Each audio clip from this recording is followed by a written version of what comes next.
इंद्र के चले जाने पर धर्मराज ने गदगद कंठ होकर अर्जुन से पूछा, भैया तुम्हें इंद्र के दर्शन किस प्रकार प्राप्त हुए? तुमने किस प्रकार सारी शस्त्र विद्या प्राप्त की? भगवान इंद्र कहते हैं कि अर्जुन ने मेरा प्रिय किया है, सो तुमने उनका क्या काम किया था? ये सारी बातें मैं विस्तार से सुनना चाहता हूँ।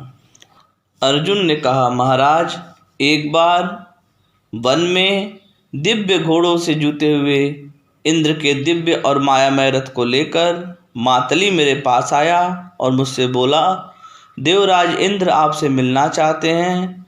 यह सुनकर मैंने पर्वतराज हिमालय की प्रदक्षिणा की और उनकी आज्ञा लेकर उस श्रेष्ठ रथ में सवार हुआ। तब अश्व विद्या में निपुण मातली ने उन मन और वायु के समान वेगवान घोड़ों को हाँका। जब मातली ने देखा कि रथ के हिलने पर भी मैं स्थिर रहता हूँ तो उसे बड़ा आश्चर्य हुआ। उसने कहा, आज मुझे ये बड़ी ही विचित्र बात दिखाई दे रही है। रथ के घोड़े चलने पर मैंने देवराज को भी हिलते हुए देखा है, किंतु तुम बिल्कुल स्थिर दिखाई देते हो। तुम्हारी यह बात तो मुझे इंद्र से भी बढ़कर जान पड़ती है। ऐसा कहते कहते मातली रथ को आकाश में ऊंचा ले गया और मुझे देवताओं के भवन तथा विमान दिखाने लगा। कुछ और आगे बढ़ने पर उसने मुझे देवताओं के नंदनानी वन और उपवन दिखाए। उसके आगे इंद्र की अमरावतीपुरी दिखाई दी। उसमें सूर्य का ताप नहीं होता और न शीत उष्ण या श्रम ही होता है। वहाँ वृद्धावस्था भी कष्ट नहीं देती और न ही शोक दीनता या दुर्बलता दिखाई देती है। इसके पश्चात मैंने देवताओं और गंधर्वों से पूजित अमरावतीपुरी में प्रवेश किया और देवराज इंद्र के पास पहुंचकर उन्हें हाथ जोड़कर प्रणाम किया। तब दानियों में श्रेष्ठ इंद्र ने बैठने के लिए मुझे अपना आधा सिंहासन दिया। वहाँ मैं अस्त्र विद्या प्राप्त करता हुआ परम प्रवीण देवता और गंधर्वों के साथ रहने लगा। रहते रहते विश्वावसु के पुत्र चित्रसेन से मेरी मित्रता हो गई। उसने मुझे संपूर्ण गंधर्व शास्त्र की शिक्षा दी। वहाँ इंद्र भवन में रहकर मैंने तरह तरह के गान और वाद्य सुने तथा अप्सराओं को नृत्य करते देखा। मुझ में सभी का बहुत विश्वास हो गया था तथा अस्त्र विद्या में भी मैं काफ़ी निपुण हो गया था।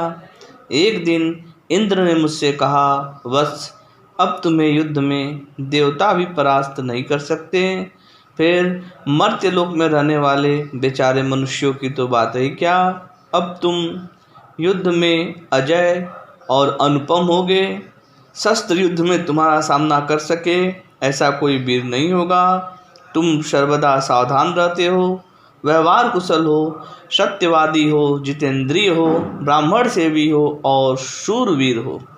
तुमने 15 अस्त्र प्राप्त किए हैं और तुम उनका प्रयोग उपसंहार, आवृत्ति, प्रायश्चित और प्रतिघात इन 5 विधियों को भी अच्छी तरह जानते हो।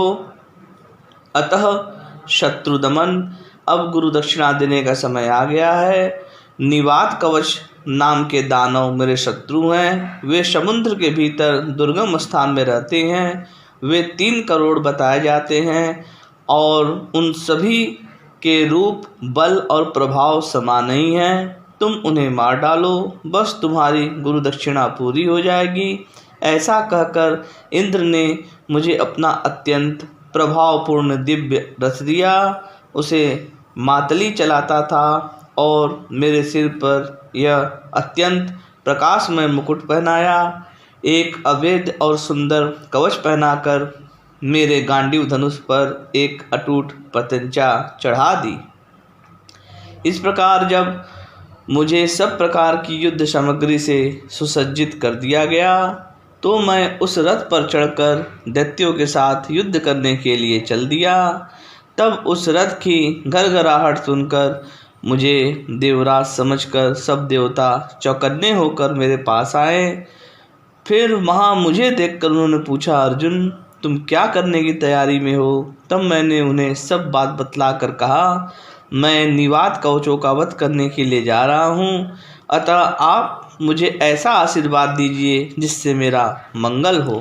तब उन्होंने प्रसन्न होकर मुझसे कहा, इस रथ में बैठकर इंद्र ने शंबर, नमूची, वल, वृत्त और नरक आदि हजारों दैत्यों को जीता है। अतः कुंती नंदन, इसके द्वारा तुम भी निवात कवचों को युद्ध में परास्त करोगे। जय श्री कृष्ण।